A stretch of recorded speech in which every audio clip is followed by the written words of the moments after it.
water drop. Firstly, we are draw a small circle.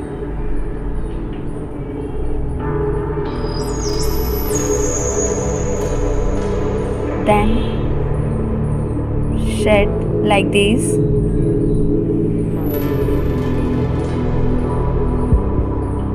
Small sheds here also.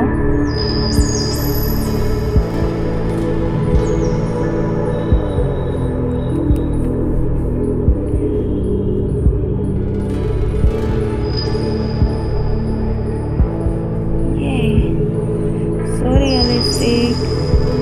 I also use a pencil color.